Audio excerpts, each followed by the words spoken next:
Demir Aka şöyle bir kaldırıver ya. Hı? Nasıl yapıyor bir çekelim bakalım. Şöyle bir kaldırıver.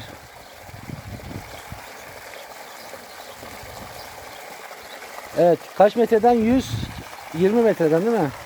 Bu Evet. şu anda 85 metreden. Evet. Gördüğünüz gibi 85 metreden çekiyor. Saatte günlük 120 ton su çekiyor. Bunlar da ceviz bahçemiz. Panellerimiz de burada. Evet, bir kısım panel de burada var. Ama şuradaki panel burası.